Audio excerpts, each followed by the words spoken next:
Yeah. Is this the first professional UFC guy you've actually gone into a tournament with?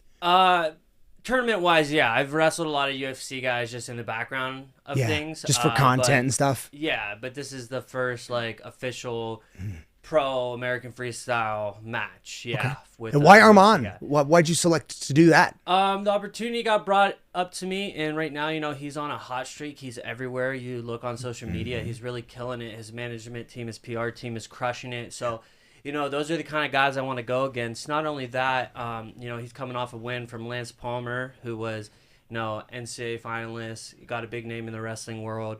Arman's killing it in the UFC. Nobody's really beat the guy. So to me, I felt like it was an opportunity from God to step in there, and you know, somebody got to be the guy to take him out. And Amen. I'm looking to do that. So. That's right. Goliath ain't nothing unless David beats him. That's right. What do you think about his style? Like, how do you think it matches up against you? Yeah, you know, I can tell he likes to tie up. He likes the 2-on-1. He likes underhooks. He really likes to get on the guy's head. For me, I think it's a good matchup. I think my style matches really well with him. I think where he wants to be is where I want to be. And I'm super comfortable. Which is where? You know, he likes to tie up, right? He likes to get the 2-on-1s. Yeah. He likes to, you know, he doesn't take too many shots from what I realize. I don't know. People say his best leg's the double. His best move is the double leg, but I haven't really seen him do that too much. From what I've watched, he likes to tie up a lot, and I'm comfortable in tie-ups. You know, I mean, I've been wrestling since kindergarten, so I'm really comfortable anywhere. But the moves he likes, I feel good about being in the positions that, you know, he's approaching, because I also can score from those positions. Yeah. And that's, you know, I'd say where he's at, where his best position is also my best position. So it's going to be interesting. Mm-hmm. Oh, no doubt. That was going to be a question I was going to follow up with. How long has this been a passion for you? You mentioned kindergarten. Yeah, man, I started wrestling at the age of 4. There we go. Yeah, I have an older brother who's 4 years older than me. So he started in the 4th grade, and it's kind of just like big brother does, little brother wants to do. Yeah. So that landed me in kindergarten. Especially wrestling. Yeah, you know. So I got an early start, man. I've been on the mat since before I can read and write, you know. Yeah. So it's just second nature to me. I fell in love with it, and I'm 27 now, and I continue to do it. Oh, you're a baby. You're so young, dude. This is so great. You're gonna have an awesome freaking career, man. You should be very proud. I appreciate that. That's really, really cool. This episode of the podcast is brought to you by the Superhero Training app. Whether you're in the gym, at home, in the pool, or on the road, you'll find training programs built by elite coaches specifically for you. Every subscriber is automatically entered to win thousands of dollars in equipment giveaways each month, and to participate in our group fitness challenges, where you can win custom hand-painted 3D printed superheroes. All of this for less than 33 cents a day. So don't wait, follow the link in this episode description below and start your fitness journey with us. And now, back to the episode. What do you think it brought to sort of your youth? Both your athleticism as a young kid, but also sort of your drive and your ambition, like carrying into adulthood and now taking it all the way to a career? Yeah, so I'll say this. Wrestling definitely kind of shaped me to be the person I am today. It teaches you a lot of different things. But I could tell you, at the young age of probably about 12, 13 years old, I no longer decided to pedal my bike home fast at night. I was like, all right, if somebody wants to try and kidnap me, let's go. So I felt pretty comfortable at a young age to be able to defend myself. Yeah. And that's just something that, you know, I think in this world is a great thing to have. You know, I've never walked the streets with fear of, you know, getting beat up, where a lot of men, right, like if somebody's pressing their woman or something, you know, like guys fear that, right? Guys that don't know how to defend themselves, you know, they kind of fear getting in a fight. For me, you know, I'll never start a fight, but, you know, sometimes if I have to, I'll fight. Like, I'm not afraid to fight, you know, I can defend myself. And I think that's something I'm very grateful to have, you know. And I definitely, if I have any future kids, I want to put them in some kind of combat sports, whether it's a boy or girl. I think everybody should know how to defend themselves to a certain extent. Just in the world we live in, I think self-defense is very important. It can save lives. And, heck, absolutely it is. I got brought up on the JRE podcast recently at Rogan's. If one man can hold you down, 2 men can rape you. Yeah. It's a good thing to know how to defend yourself. Definitely. What was that one clip where he had the guest on and the guy asked, what's the real practical application for Brazilian Jiu-Jitsu? And Rogan is like, well, if we got into a fight, I would kill you. And then that's very, very simply put, but extremely well stated. That's exactly it. Like, if somebody actually were to grab you or attack you, they would kill you if they know how to do this and you don't. Exactly. So it's very functional, very important to know. And I think my videos do a great job at showing that, you know, because I'll wrestle guys that are 6'5", 300 some pounds. I've seen that. You know, and they're always like 10 out of 10 on taking me down. But they always say, no one's ever said like a 2. Yeah. Like no one's ever, 10. Yeah, Come on, man. And you get that with the bigger guys, right? And that's why they do the videos, because they think they're going to win. You get two sides of things. You get the big guys, the bodybuilders that have egos. What do you weigh? I'm like 170. Oh, after practice, I was 175, Sure. which is what I have to be on Saturday. Yeah. So I'm like right on weight. But you get that. You get these guys that think just because they're bigger than you that, you know, they're gonna win, right? Especially bodybuilders. Yeah, and that's Riley Martin. Yeah, you know, yeah. He was one of the first people I did it with. Was that really one of the first guys you did that with? Yeah, that was the first day I started the wrestling content, actually. Yeah. No kidding. Yeah. You went out to YouTube Zoo Culture video. and just did that. Yeah. Yeah. Did you just roll in and challenge him cold turkey, or was it planned? Or? No, I was wrestling people all day, and the goal was, you know, my plan was to get him to wrestle me there. And then, you know, he wasn't going to do it, but he got peer pressured by the fans, and then he kind of, as I'm holding the sign looking away, he tries to like cheap shot me, and then we get into it.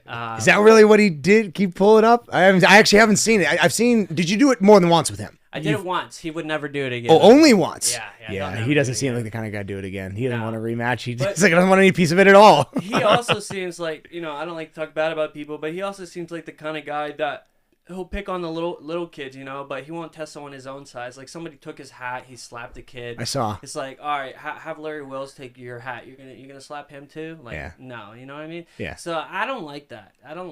Nah. And I think that's kind of what he in a way did with me too. He tried to just like cheap shot me, throw me to the ground, you know.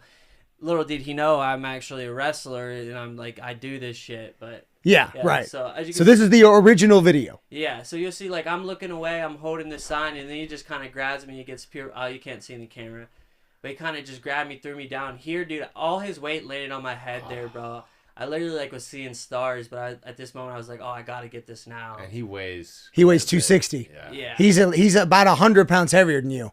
He's at least 6 inches taller. Yeah, he's big body He's guy. a big body dude, but he's a bodybuilder. Again, he's not a fighter. His shtick is so overdone. The whole like, hey man, if it's a street 260. fight, like what would we do? He's like asking Nate Diaz, like that's a sincere question. Yeah. You'd lose. What would you do? You would lose. Are you serious? And you gotta wonder, is that just for like the internet that he plays that role, or does he really think that? You know, because some guys really do. They really. I'll put it this way: I've never fought in somebody smaller than me, and I've never lost a fight. Anyone that I fight, they're normally big guys at the bars bumping into you, trying to bitch you, and I'm just like, I'm not gonna put up with that because I know I can defend myself. So they see me that like I'm down to fight, and they're like, yeah, like they think they're gonna fuck me up. Yeah, let's go. And then very quickly they realize they got themselves into a bad situation. So since you started doing this, are you like a magnet for those type of dudes? Just like when they see you, they try and challenge I'll you? do it.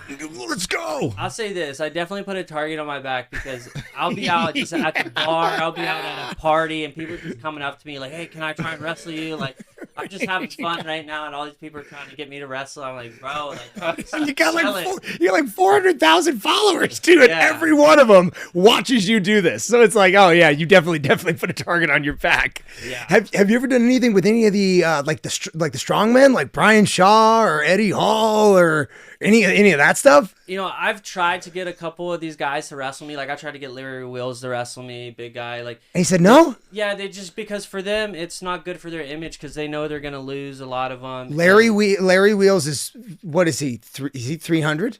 Something like that. I mean, dude, at some point though, just the sheer.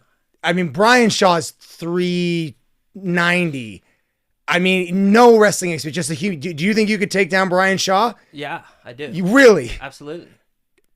100%. He's 390. At some point, you're once, so he's he can- 3 times the size of you, almost. Yeah, I've wrestled guys that weigh as much as him. If you go on my page, I've wrestled big security guards that are the size of him. I saw you take down. Was it Shaq's security guy? Or who was that? I'm trying to remember. Big guy. I did Jack Doherty's security guard. I did Coco Bliss's security guard. I mean, I've done so many security guards. Yeah. It does seem like the type of guy that would always go for it. You get a lot of practice that way. Yeah, and what people don't realize is like the more you weigh, a lot of times it's easier for me to use your weight against you. So like somebody like Brian Shaw, like I'm gonna push into him a little bit, and he's gonna try and bulldoze me over, and I'm just gonna let him fall on his face. Like it's a lot easier than people think to wrestle bigger people. Me, to be honest, I have harder times wrestling people more my size than I do the bigger people. He's also not just he's 6'11".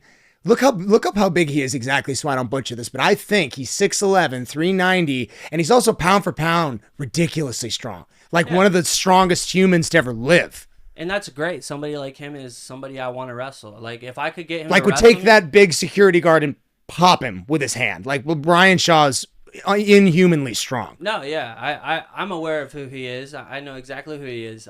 But if you're asking me if he can take me down in my challenge, I'm gonna say no. I love it. 6'6", 340. 6'6", 340. Oh, okay, so I did overshoot him a little bit. 6'6", 340. Okay, so then you have never lost one of these exhibitions, one of these challenges. No, so far I've been able to hang on to that $1,000. That's amazing. Yeah. Okay, who do you think would take it from you?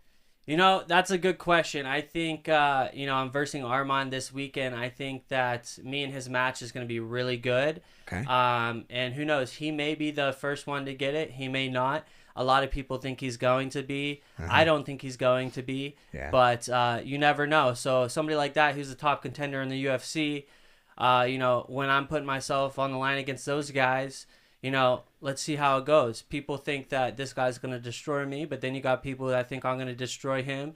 You got two sides of the internet. You got all the wrestlers and all the non-wrestlers, right? Sure. But then you got all the UFC guys where like his thing in wrestling in the UFC is like he's really good at wrestling. Right. But I think wrestling is different in the UFC than it is like actual wrestling. Is it Greco-Roman? Is that the technical? It's freestyle. Freestyle. Okay. Yeah. So what I ask people when I'm on these podcasts that ask me about it, I'm like, if you take Arman and you put him in the NCAA's D1 national tournament, do you think he places? That's a very That's a very good question.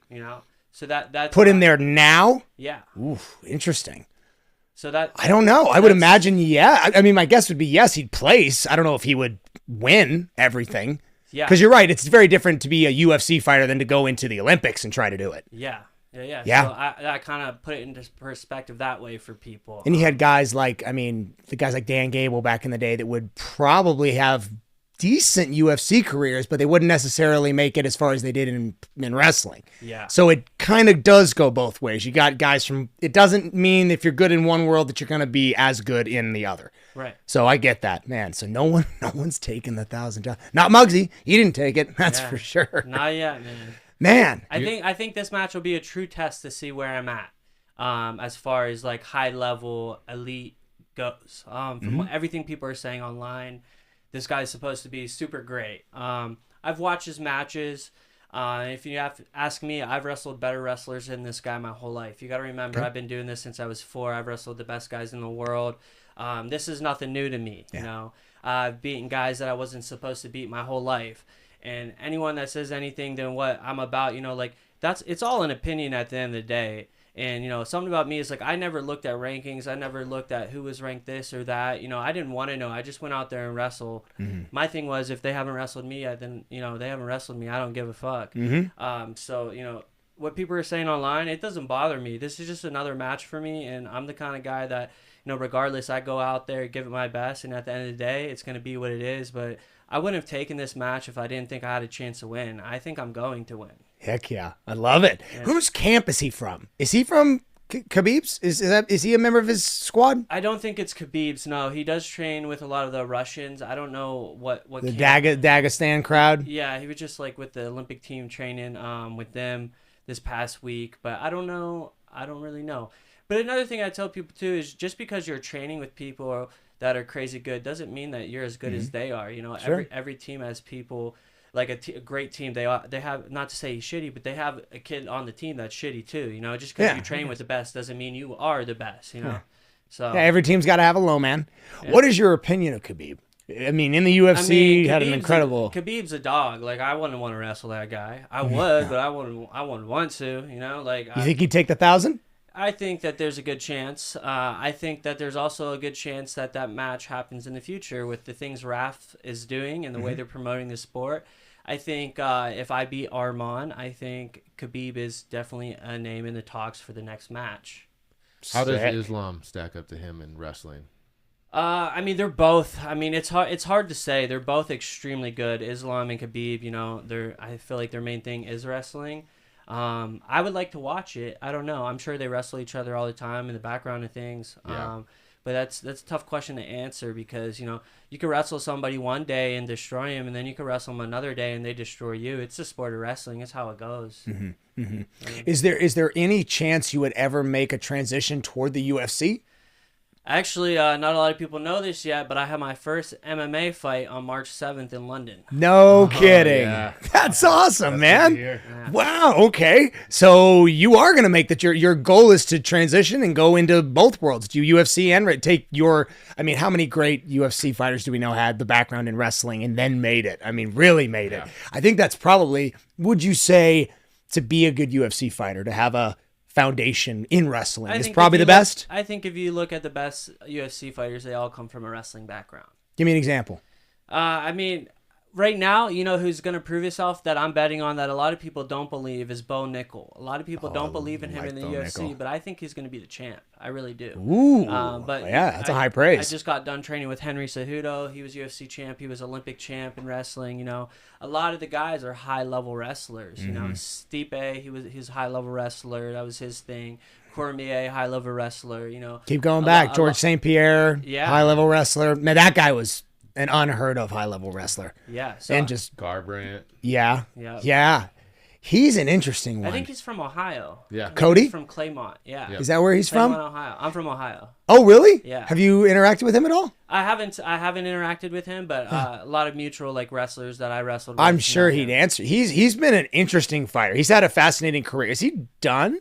No, Cody? I think he's still fighting. I think he just fought recently, but Dillashaw too. Dillashaw's done though, right? He's he's definitely done. done. Yeah, Yeah, because yeah. I see him. He's in the supplement game and he's doing a lot of promotions for that, but I haven't seen him fight anything recently. But I will say, a lot of the wrestlers are boring fighters. A lot of the fans don't want to watch the ground and pound. And for me, I can wrestle, but I don't want to be a boring fighter. You know, I've been training a lot of my kicks. You know, I can throw some crazy kicks. That's my main focus right now. So I want to be exciting to watch. I don't want to rely on my wrestling. You know, if I get hit hard, I got to take a shot, whatever. Like, yeah, I'll do what I have to do to get the win. But my goal is to, you know, not use my wrestling if I don't have to. Interesting. Okay. But as far as going into the UFC, that's not my goal. I'm trying to take more of kind of like the Jake Paul route where I get big names and take them out. You know, I'm going to be fighting for Misfits in MMA. Yeah. But, you know, I don't want to go in the UFC because I know the toll it takes on your body, the dedication. And I think the way that I'm going to go about it, one, I'll make more money, and two, I'll have a bigger name. Just doing it that way. So I'm trying to do it more the business route rather than just the professional fighter route. Yeah. So that's more my side of things, kind of content. But I'm obviously going to be fighting big names.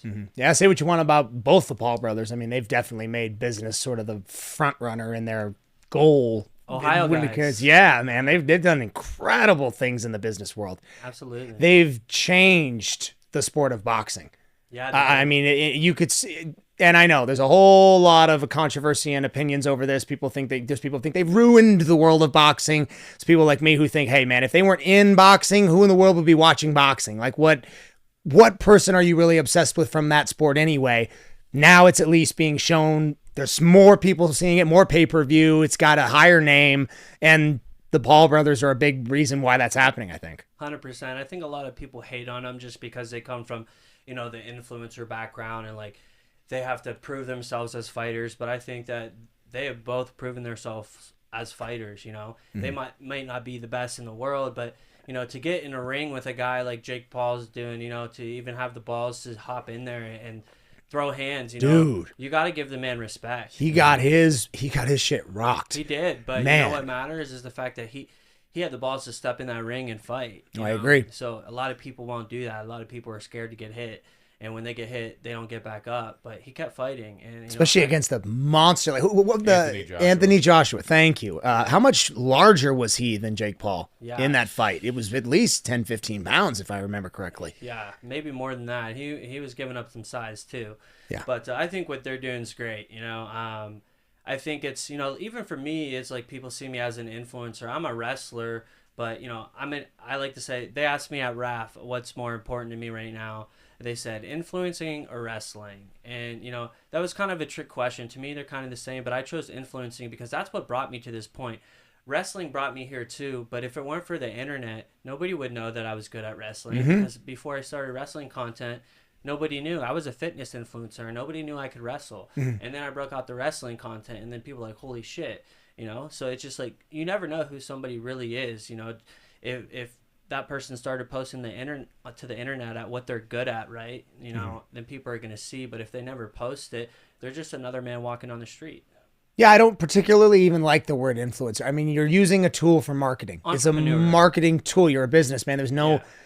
Everybody has it now. Everyone's trying to do it. Most people aren't. They suck. It's not good. But the people that are doing it right, it's a marketing tool they're using properly, no matter what you're doing. Yeah. You're right. People would not... I mean, this is the result of social media marketing. Yeah, it's great. You have to be talented, and I think the people that make the best run inside of any sort of social media outlet are people who have a true skill set at what they're trying to sell. I mean, you are first and foremost a very talented wrestler. If you weren't, the internet would have exposed it by now. Yeah, like appreciate the Liver King is gone because the Liver King is a fraud.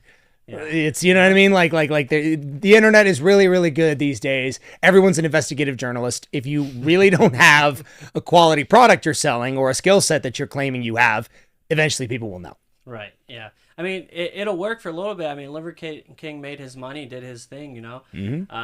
Obviously now it's a different story. I don't even know what the guy's doing. But, chasing Joe Rogan around on meth, maybe? Yeah, I heard about that. Holy shit. Dude. Yeah. I mean, that was a weird week.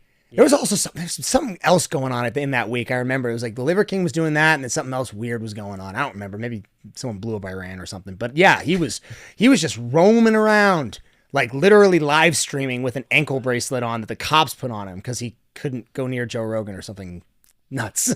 Yeah, you gotta wonder, is that like for PR? Is that actually real? Like, I don't think so, because I don't think Joe fucks with him. Like I don't think he's like. It's not. It wouldn't do him any good. Like Rogan's like, I don't need this creepy dude rolling around near me. Like, nah, get him away from me. Like, it's not anything he'd get if it. Like, yeah, sure, the Liver King could try to do it and get arrested for PR, but not for Joe. Yeah, no. Shout out to Joe. He's talked about me on his podcast a couple times. Oh, sick! It was super dope. Oh, dude, that's really dope. Yeah. Have you like talked with him, or have you been on? Are you gonna go on?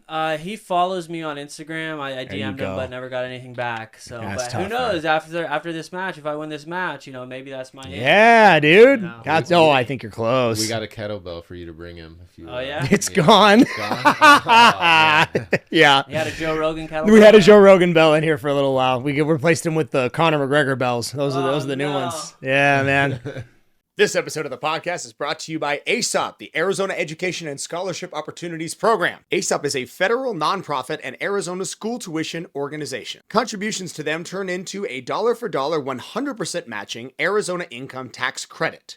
Corporations can contribute up to their entire income tax burden. Yes, even if it's millions of dollars, you can still claim that.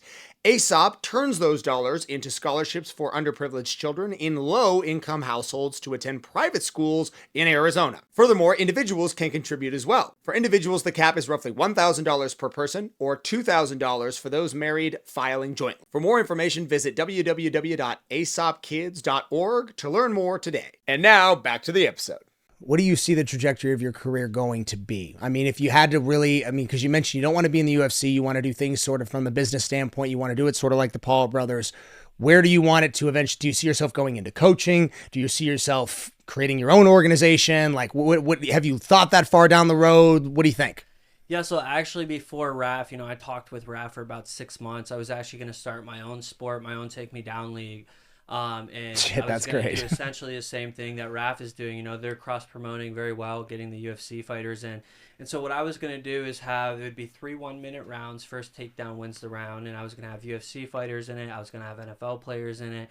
One thing that RAF isn't doing is what, gets a lot of views is just like the big guys versus somebody small who knows what they're doing. So what I was going to do is have NFL players versus like a smaller guy, right? Like a huge lineman versus a smaller guy. Like that's going to get millions of views. You got a pro NFL player versus, a semi-pro wrestler, right? It's like the old UFC. Yeah, without weight classes. Like in the Mark Coleman days. Yeah. So that's what I was working on until RAF came about. It's still on the back burner for now.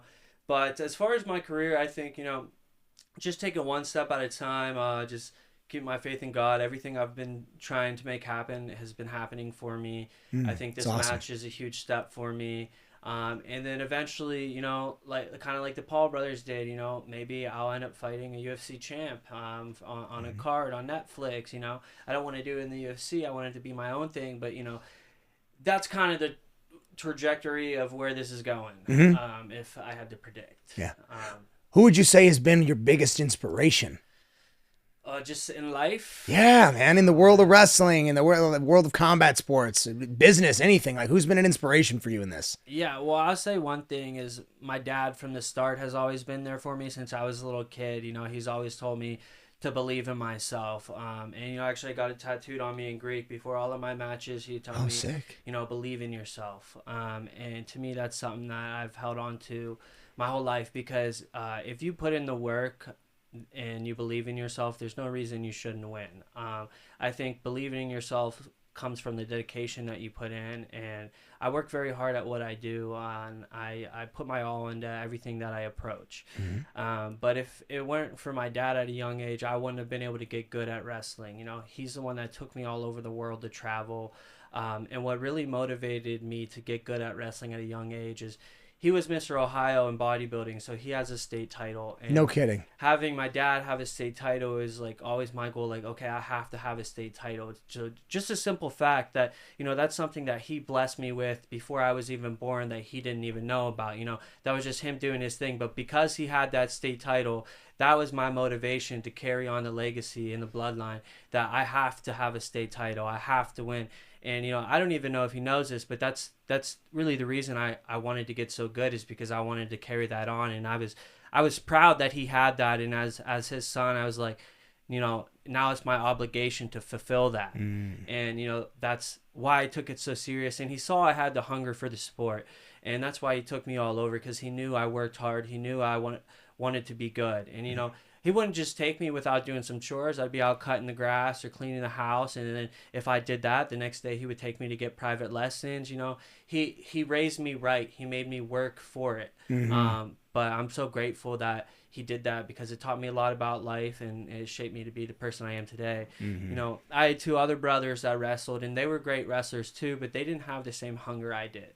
You know, I really, really wanted to be good. I wanted to be a state champ, and he's seen that in me. You know, my older brother, he was a state placer. He didn't put work in on the off season though. He wrestled during the season, and then he was in the weight room on the off season. You know, he's a big guy. But me, I was in the wrestling room. There was no off season for me. I was in the wrestling room year round. I played football up into my 8th grade, and I was cutting weight during football season to go wrestle at the national tournament the next weekend in the off season, you know. So It's like while I was playing football, I was cutting weight and wrestling, and I was still doing what I could to be the best at wrestling. And then after 8th grade, I didn't play football in high school, which I love football.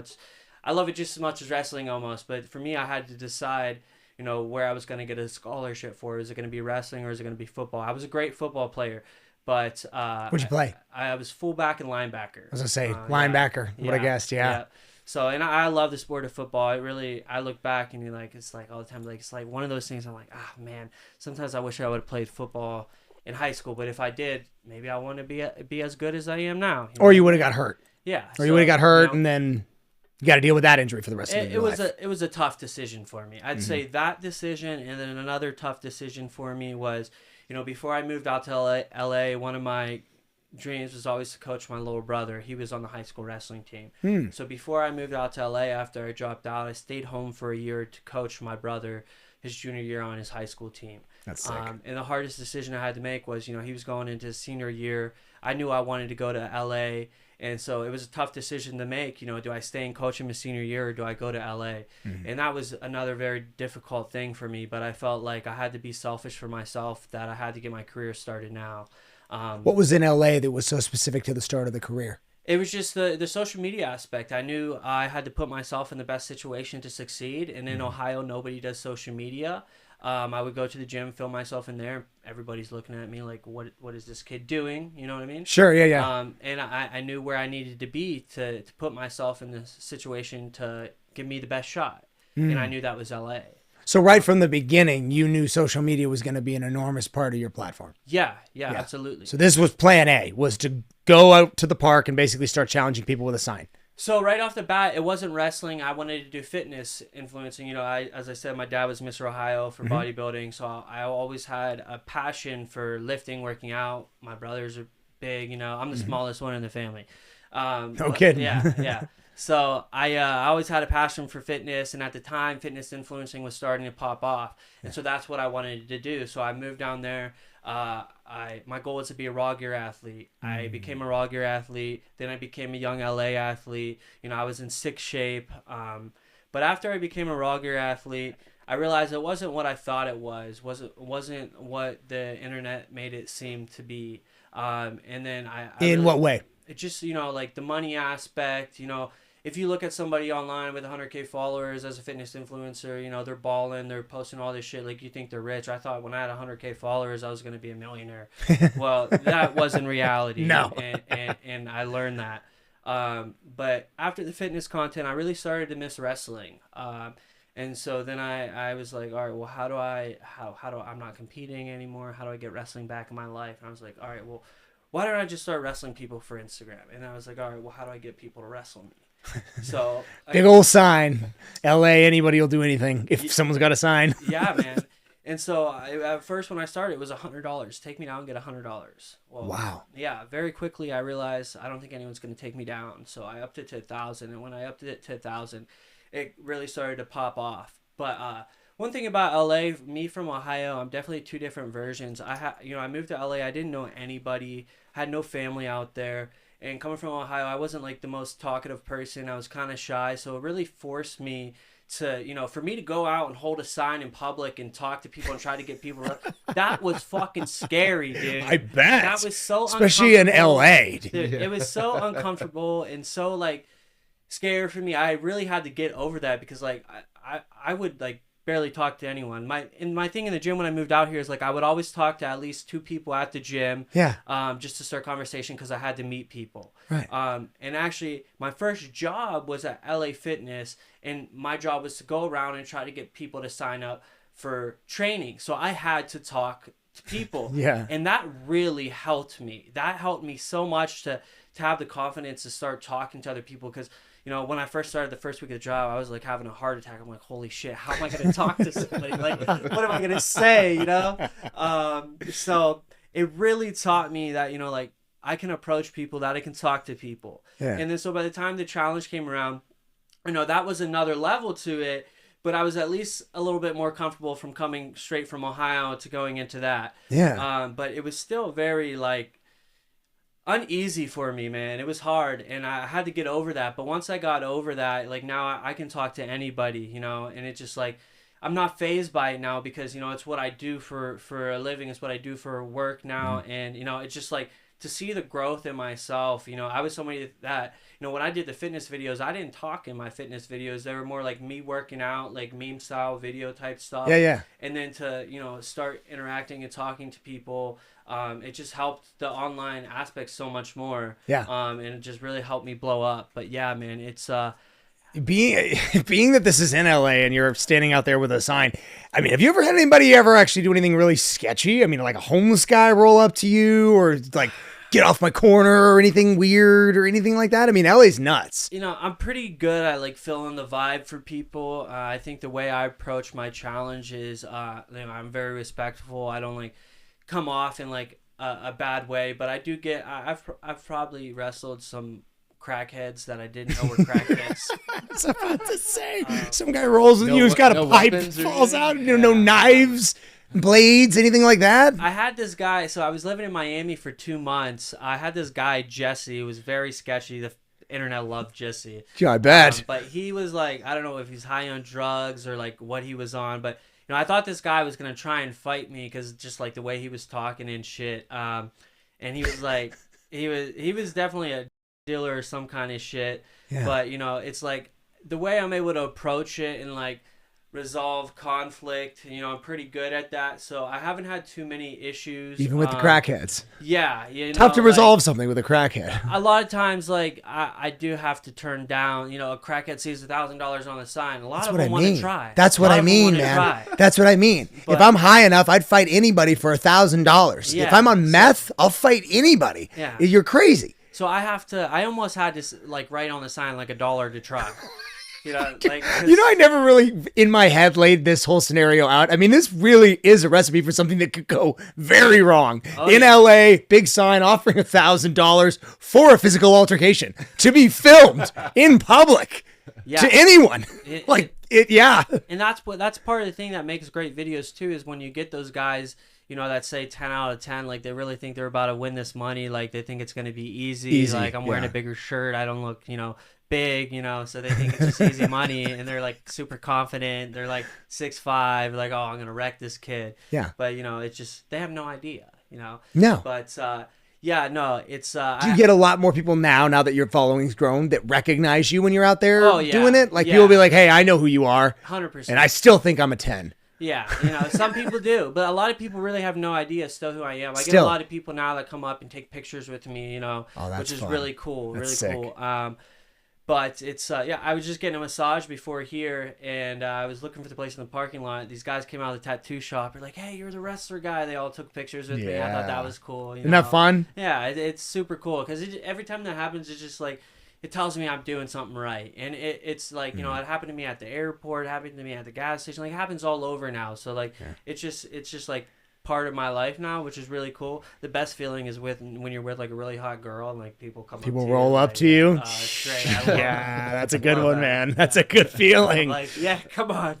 Let's do a selfie. Yeah. It's also a really nice feeling to know that all this work hasn't just gone out into the ether. Yeah. Like all this content, all this work, all this editing, all these, it's not going nowhere. People are seeing it. Right. And I think that, you know, I'm really, the reason I'm involved with RAF is, you know, they see a lot of value in me because I'm really the only one promoting wrestling in the way I am. You know, there's nobody else. The only one I've ever seen. That's for sure. So it's like, I really stand out. I stand out, and like wrestling is one of the hardest sports in the world, and it doesn't get the recognition that it deserves. And I think that I'm kind of able to showcase a little bit of that. Like, hey, wrestling's legit, man. Like, it don't matter how big you are. Like, if you're going against a trained killer, you know, like, it's not going to be good. And so I think I'm really one of the first people on the internet to kind of show that size doesn't just matter if you don't have combat skills to go with your size. You know? Should make that into a shirt. Size doesn't matter. Yeah, and you know, that's kind of like part of the image behind it, what I show just in my videos. You know, it matters to an extent, but if you have no training and you're just a big body, there's no chance. You have no. If you take down Brian Shaw, I think you're right. Size don't matter. But I mean, that's... I know you say that, and you're not sure if I would, but I can tell you right now, 100%, I would take him down all 3 times. I look forward to the day when that actually, if this manifests that, I'm going to be pretty excited to watch. Hit me up. Hit me up. Let's make it happen. You know? Is there anyone else you've been gunning to do this takedown challenge with? You know, for me, what gets the views is the bodybuilders, the bigger guys. Okay. So it's like anyone in the world that's got a good physique, that's a big guy. Like, it's Brian. You know, I'm looking for those kind of guys. But 9 times out of 10, I'll tell you this: the little guys, pretty much, they say yeah way more than the big guys. Sure. And the big guys are what gets the views. But if I had like a roster of like big bodies that I could pick from and wrestle every day, I'd have 1 million views every single day on every one of my videos. Anytime I wrestle somebody big, it gets at least 1 million views. And when put it this way, I could wrestle an NCAA D1 champion, and it wouldn't get as many views as, you know, a bodybuilder that's never wrestled a day in his life. Yeah. You know, just because he's massive. Yeah. He's 6'6", he's 300 pounds. It's eye-catching. That's what people want to see. Oh, this is the Muggsy video. That looked like it turned into an almost actual fight. What was the deal with that? Yeah, you know, so this was live streamed. It was supposed to be stage, right? The talking part was stage. He was just supposed to push me and everything, but because it was live, Muggsy was like super smart about this. He actually tried to take me down. He wasn't supposed to, but I caught on very quickly. I'm like, oh shit, this guy's trying to take me down in the live stream. Yeah, because it was live. Which you didn't know was going to go down. It wasn't supposed to happen. Got it. He tried to slick me. Yeah. Marketing smart guy, right? Very smart. I caught on very quickly. I'm like, oh hell no, like this isn't gonna happen. You know? But I give him props. He tried. He Yeah. tried, you know? No, and then is that what then sparked the actual match? Was after the live stream, or it was already planned? The match was already planned. Got it. Okay. Yeah. I had called him out on the internet a couple times trying to get him to wrestle me. He didn't really seem too interested. Sure. But, you know, I knew it would happen one day, so that was like part of my way of making it happen. And because I did that, Raf seen that and made that happen. You know? So, Yeah. Well, the two of you are the ones popping up in my feed for wrestling specifically, probably more than anybody else I see. I don't see anybody else in this. It's me, him, and Caden Henschel, who's I don't think I know him. Maybe I do. He's a part of Raf now. He's an online influencer wrestler Sure. guy. Sure. And then Jacob Howland, I think his name's like That Jake sounds Juggernaut familiar. or something on Instagram. That sounds He's familiar, like a bigger guy. He just like does technique and whatnot. I tried getting him to wrestle me, but his excuse is his body. You know, my body's beat up too, but I'm not making the excuse. Who's that skinny kid who does the boxing and gets his ass Dude, kicked? I love that guy. Is that the guy who says, challenging my followers until I get knocked? That guy? Who is that guy? I don't know. What's his name? I follow That him. guy's great. He got wrecked by Jake Paul. He got wrecked. I think Larry knocked him out. Doing it with everybody. It's man. so funny to watch, though. It is hysterical. Does he have any combat sports experience whatsoever? I don't think so, and I think that's what makes it so great because he's so sloppy and just like He's terrible. But he takes these hits, man. Like, And he goes for it. yeah. He doesn't give a shit. He will go out there and fight a professional boxer as hard as he possibly can. 100%.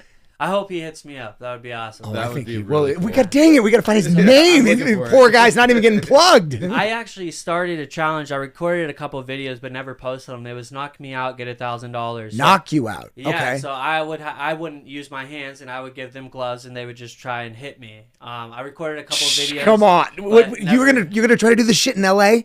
I did do a couple videos. Bro. I never posted them. I got hit a couple too many times. I was gonna say this sounds like an unsafe.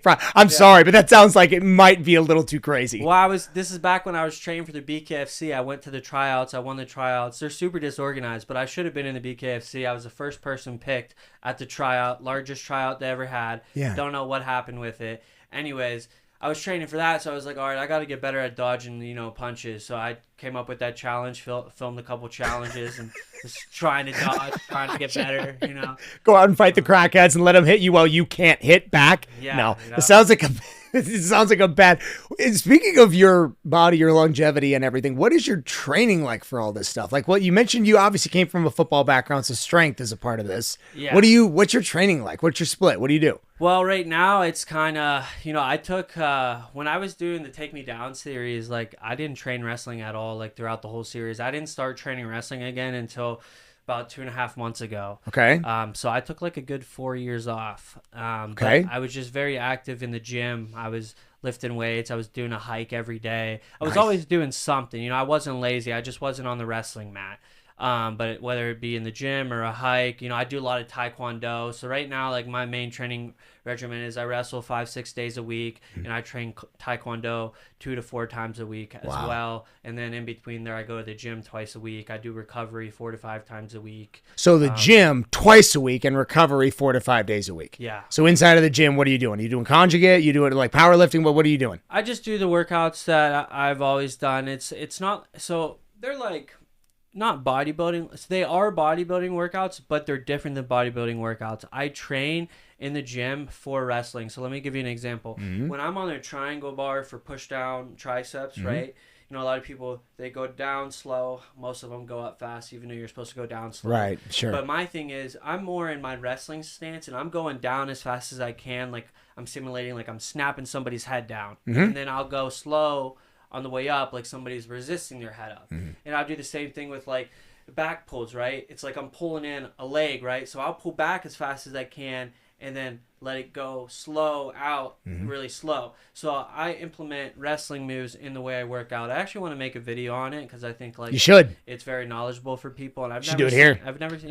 I've never seen anybody do the workouts I do. Yeah. A lot of people are like, what the fuck is that kid doing? Why is he doing it like that? But it's like, I know what I'm training for. Yeah, it's specific to your sport. It's a big principle in proper strength training is to train for the movements you're going to be performing. Right. So if you're a linebacker, you need to be hitting a pad. You need to be pushing a sled. You need to be doing powerful, explosive, flip the tires, hit the sled, move like you're going to move when you're going to do and perform your sport. Right. I've seen some great stuff from, it would be not necessarily what you're doing. I've seen guys like take a gi and wrap it around dumbbells and like do rows while holding the cloth. And like I've seen guys do a lot of combat sports specific type stuff. Kettlebells are awesome. Yeah. All of that sort of stuff. But training for the movements that you're going to perform when you actually go to your competition is very important. 100%. Very important. Another one is like when I'm doing like chest flies, right? Well, for me, that simulates like locking up a cradle. So I'll go, fast to the chest flies and slow out. So I mix in the motions I'm looking for in my workout. You ever do isometrics with a Swiss ball?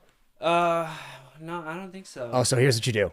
So you get on the pec deck. So you get on the chest fly. You go through like a big hypertrophy set. Do like 12 to 20 reps. Get yourself to where you're almost all the way done.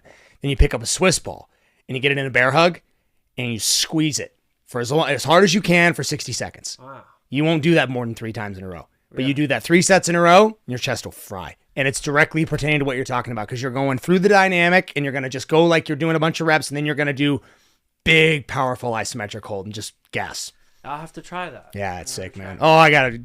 This is how I got all my start. Like everything for design, everything that came, later with the 3D print. Oh, that's all later. Like I had my background in strength started when I was about 15, 16, and I had about 15 years like full-time as a coach doing all this stuff. So this was the nerdy stuff I liked first. What team did you coach for? I didn't coach for a team. I worked for a guy, his name's Ian Danny, and he coached strength for, they're all gone now, they're retired, but at the time in Scottsdale, his facility had the top NFL athletes in the world, all came to him. Wow. Just like how spring training, all the baseball players come here, it was the same for NFL. And this guy in particular, he's not because he's mature enough to where he kind of skipped social media. The guy had a name recognition among strength coaches that rivals, anyone. He's like a Charles Poliquin. Like he's got a name inside of strength and conditioning that only the top athletes and most of the top coaches will know and recognize. Okay. But he's who I mentored under. So I went there for 4 years. So now, do you do any like personal training here? Mm-hmm. Yeah. Yeah. These days I'm very like I would train you. Yeah. Like you're somebody I would work with. It's very, very specific to like, it's got to be somebody I have a real vested interest in because these days most of the focus is on the design, is on the, gym builds and everything. But my first love is this stuff. Yeah. I love the nerdy strength training modalities and different, I've got this injury. Like, all right, well, we got to hit this. We got to get you in. We got to start running peptides. We're going to fix this. Like, do you do anything like that? Have you started peptides or anything like that? I haven't yet, but I just ordered some. Which one? What'd you do? Way. BBC 157 TB 500. Yes. Okay. How'd you know that? Because I know. So yeah, my trainer at the World Team Training Center, I have all these injuries I'm telling him about. He's like, you need to take this. I'm like, well, like I get tested. Can I take that? Like, what is it or whatnot? So it's a protein peptide. You could now listen. I don't know what RAF has. I don't know what sort of rules and regulations they follow, and I don't know when they're going to test you in relation to the fight. Yeah. Nor do I want to say anything that's going to, violate anything. But I will tell you, if you've got chronic injury, something that's just bugged you for months and years, and it won't go away, and it talks to you every time you wake up and every time you go to move. Got a lot of those. You got a lot of those. I know you do. I can tell. I know you do. Everybody does. Everybody from any sort of combat sports background is just so jacked up. Yeah. And in football too, always. Peptides run with maybe a Sermorelin or a CJC, some sort of a growth hormone optimization peptide, and preferably a run of test with HCG. You run that cycle, you're going to run your cycle of test and HCG pretty much forever without stopping. Your peptides, you're going to go 4 weeks on, maybe a week or 2 off. Maybe you take the weekends off and go 5 days a week. You're gonna outperform your 20-year-old self. Your body's gonna change. What is HCG? HCG is essentially a component that boosts your natural testosterone growth. So if you run synthetic test, you're gonna experience testicular atrophy. Nobody wants that. You don't want the boys to shrink. HCG is going to reverse that. A lot of people will run HCG. Technically, clinically, HCG is a pregnancy hormone. So they use it for fertility for men. so that you can get somebody pregnant. It's essentially your running test, which is going to sterilize you, for lack of a better term. It's going to boost your testosterone, but your actual sperm count will inevitably go a little bit down. You run HCG to avoid that. HCG will then boost it back up, so you have your natural testicular function along with the higher elevated test levels and all the benefits that come with that. Less prostate cancer, more energy, better sleep, better sex, all that stuff. Combine that with your peptides for recovery and your growth. Oh, bro. I figured this out. I mean, I slowly have been figuring this out for like 5 years, but I only started really running the growth with the peptides for the last 2 to 3 months. Because I've started to have some, like, I'm an avid hiker. I train 7 days a week. So unlike you, I'm in the gym 7 days a week, sometimes once or twice a day, going and hitting the weights, going into, hot yoga. And I do a bunch of stuff. I love to be active. And so I've got ankle issues. I just got them. It's just what I got, man. My ankles are so jacked. It's so annoying too when your ankles suck. And so I really went down this rabbit hole. Peptides are all the jazz right now. Everybody's talking about them. And for good reason. They're a really nice, new, almost alternative to what anabolic steroids were used for. I mean, nobody wants to do anabolics. Nobody wants to really run serious, tren, DECA, like all that nonsense. Like, dude, Anavar, you don't want to do any of that nonsense ever. But peptides are really nice. It's a cool, maybe not quite as crazy, but effective means of recovery. This episode of the podcast is brought to you by the Superhero Training app. Whether you're in the gym, at home, in the pool, or on the road, you'll find training programs built by elite coaches specifically for you. Every subscriber is automatically entered to win thousands of dollars in equipment giveaways each month and to participate in our group fitness challenges, where you can win custom hand-painted 3D printed superheroes. All of this for less than 33 cents a day. So don't wait, follow the link in this episode description below and start your fitness journey with us. And now, back to the episode. I started taking creatine about 3 months ago. Good. I take... Run it forever. So I'm sponsored by Jimmy Bars. They have creatine protein bars. Sick. 5 grams of creatine, 20 grams of protein. Only good creatine protein bar in existence right now. You got to get us some. So, yeah, they're good, dude. You're supposed to eat, I think 5 grams is your daily dose or something. But I creatine? I take about 20 just because they're so good. I just eat them. Yeah. And I take Turkesterone, if you ever heard of that. No. It's like, I don't know exactly what it is. I was sponsored by HCLT Supplements a while back. And it's just like, not a natural... Is it a natural test boost? It's not a test, because I promoted that and I was wrong. It wasn't that. Can you pull it up there? How do you spell it? Turkesterone. Turkest. Yeah, right there. There you go. Jimmy Bar. First one. Yeah. So that's what I take. A natural, what the heck is that word? Phytocadoid it's derived from, is that ashwagandha? Man, that's not ashwagandha. What is that word? Widely used for fitness supplementation to potentially increase muscle protein synthesis. Okay, so it's going to increase growth, is what it's claiming. It's claiming to increase muscle protein synthesis, enhance strength. My question would be how? Okay, it's claiming it is going to increase your muscle growth, but why? Is it because it's got protein in it? I would be curious what that molecule. It's like a hot thing in the fitness industry right now. Turkesterone. Yeah, I need to, because I'm just when you think you've heard everything, it's always something new. Yeah, but this is what I've been taking for probably about 3 months. Do you notice anything different? Oh, yeah. Yeah? Oh, yeah. How? You stronger? I feel a lot stronger, so much stronger. Sick. I put on probably 10 pounds. Oh, there you go. Wow. Yeah. That's awesome. It's awesome. But I'm also eating a lot more, and with the creatine too, it keeps watering me. And I had to gain weight for this match. I was like 165. The match is at 175, so I didn't want to give up a size difference.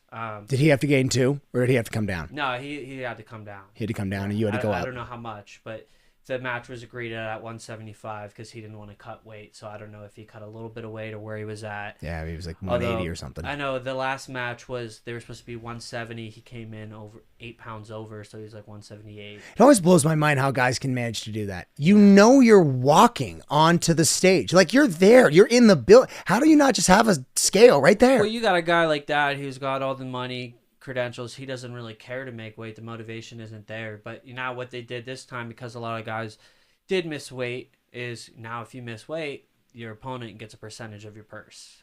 And that should So motivate. now That should you need to motivate make some weight. lazy bums to just cut their weight. I don't even care. I don't even care if you wouldn't get my or portion of my purse. I wasted my time going to the venue. If I knew I wasn't at weight, Right. if I didn't check, like, hey, should I step on the scale before I go out there? Nah, you're fine. Just go. What happens is, so he wrestled Lance Palmer. Lance Palmer was already given weight up to make the 170. You know, he's like 165. Giving up weight for 170 to wrestle him. Then this guy comes in over 8 pounds plus the 5 he's already given up, and he still wrestled the guy. You know what I mean? Yeah. But yeah, Clay Guida, he's, Muggsy. He's scared to wrestle me. I tried to wrestle him. He wouldn't wrestle me. Really? Yeah, he's scared. What's his background? I'm not familiar with him. Oh, he's wrestling He looked Muggsy. like a caveman. Remember him fighting? He always came out and he looked like a caveman. He was like always like. No. Yeah. I mean, he does, but. If you ever saw it, you would know exactly who he was. Okay. All I'm saying is he didn't want to wrestle me. Yeah, I bet not.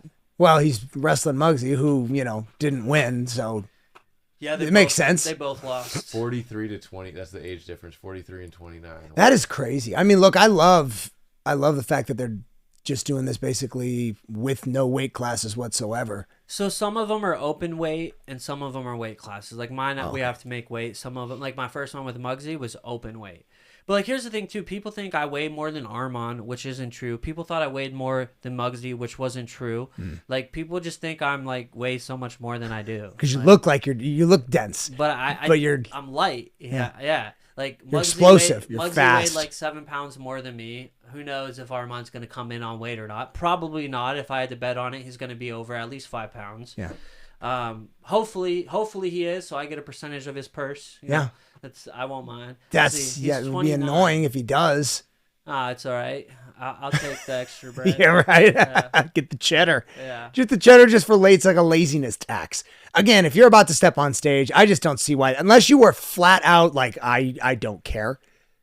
How in the world do you miss something like that? 8 pounds overweight. How do you eat? That's not even like in the realm of okay. You're really overweight. Well, Bo Nickel was supposed to wrestle Yoel last match, but Yoel came in like 9 pounds overweight. Bo Nickel refused to do it. He still got paid and got his purse bonus, but that's why they implemented this new rule. Do they give the opponent the option to say yes or no if they come in overweight? They used to, and now they have a contract where you won't get paid if you don't wrestle now. So whereas before they gave Bo his money and his win bonus, after that situation happened, now they have a contract where it says basically you won't get paid. Raf's not at fault if you're not wrestling. You know, so if you don't wrestle somebody, then you're just not going to get paid. So everybody just basically got their time wasted. Yeah. If somebody doesn't come in, that's annoying. But how they want to do it is kind of like the way they're doing it is. I didn't actually sign this contract because I didn't like the way they worded it. In the contract, it's like they pick an opponent who you verse. Any opponent with basically you don't have a say. So they can pick anyone they want to put you against to wrestle to get paid, which I don't like because in my contract it clearly states that they don't have the choice unless agreed upon by me of who I wrestle. Got it. So... Got it. I didn't sign that. I don't Yeah. know if they know I didn't sign that. Do you work with an agent or somebody that helps you navigate all this, I legal do. crap? Yeah. Yeah. I have a manager. I was going to say you kind of need one. You definitely want somebody who knows all the ins and outs of that. I imagine it's its own world all by itself. Yeah, no. Yeah. Who's filming your takedowns when you do those videos? Oh man, filmers. Good question. They're a pain in the ass. I go through a lot of them. Really? Yeah. Really? So you just freelance them? It's hard, like, cause half the times I never know when I'm filming, or like a lot of times like I don't plan on wrestling. People just come up and try and wrestle me. So I'm like, all right. I need the content, so I just like cancel on my phone. But yeah, no, it's hard. I've had so many different filmers. I have yet to found like the right person. Which is tough. So yeah, I've literally had like probably 8 different filmers throughout. So it's just different, This as a pro wrestler, what's your opinion of like WWE and all the other, Dude, I used to watch that shit all the time when I was a little kid. I was the biggest fan, had all like the action figures, the shirts. Like I love the WWE. And actually that's what I want to get into. You want to go into that too? Yes, I do. I want to do a little bit of everything, but I really want to make my way into the WWE. So I've been trying to talk to some people to kind of work my way in there. Nice. I think my skill set would be very great for them. I think my physique would be great for them. And I think I could just play the part well. I'm hoping that's in my future. Oh, yeah. Absolutely. Yeah. Absolutely, man. Especially since you've gotten, like you said, more reps in just kind of on the content side, and you've got an audience that's huge and it's already synonymous with wrestling. I mean, it'd be great, man. Yeah. Now that'd be, what would you want to be? Would you want to be the heavy? Would you want to come in and be like, what kind of caricature would you want to personify? I want to be the superstar, you know? So Yeah, of course. there's two options with that. You're either the villain or you're like the John Cena. Oof. So it's like, I got to go with The Rock. I love Rock the is heavy. cool The too, Rock yeah. was the greatest Yeah. heavy ever, man. Oh, he was so good in Logan that. Paul's in the WWE now. Yeah. Yeah, he is. Did you see him and Tom Brady talking about that shit? They're doing it all, man. Oh, man, it was so good. It was a solid gold interview. Brady's like, it's cute. You know, it's not athletic. He's like, what? Which is, I mean, it's a strong statement. It's not. That's not true. It is athletic. It's definitely athletic. The pro wrestlers are right, but it's Tom Brady. So what are you going to do? Argue with him over what's athletic and not? He can throw a football. I bet he can't wrestle. Or run. You ever seen him run? You ever seen Tom Brady try to run? Not very far. No, not far, not fast. Very, very Talking slow. about the combine when he was Talking about anything ever. The Tom Brady running is like watching paint dry. Tom Brady at the combine. I didn't never think I'd get to a point where I'd talk shit about Tom Brady about anything, but yeah, him running it's not good. It looks like he's got gigantic dumbbells strapped to his feet. Now, granted, he is running around with like Tyreek Hill and the fastest human beings that have ever lived, but I mean, when you watch like a compilation of Tom Brady running, it's not great. It's not good. Where's his combine? Do you have his combine run? Hang on, watch this. Look at him. There he is. Yeah, there you go. Was he running like a 5.9? Did it say what it was? It's like crushing my spirit. I really want to know what his time was. Yeah, I mean, There's 6 seconds on this. So at least 5.9, 6 seconds. But hey, man, he's awesome. he's the goat. Tom's the GOAT. He's amazing. Dude, this was a blast. Yeah, thanks for It was having a me. lot of fun, man. We got to do this again. How long are you in town? I don't know. I think I fly out the day after my match. I gotta look at my flights. I haven't looked at all that stuff, but I also gotta figure out because my flight's the 7th. They want me there a week before. The 28th is the last day this month, so I'll probably end up going back to LA and then flying out the next day to London.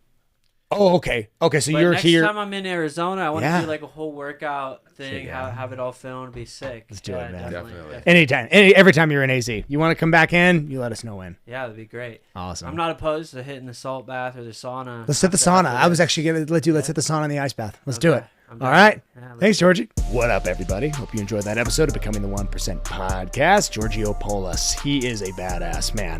Bringing the world of wrestling and content together. You guys have seen him all over. If you want to see more content or more episodes like that, you're going to want to click right here.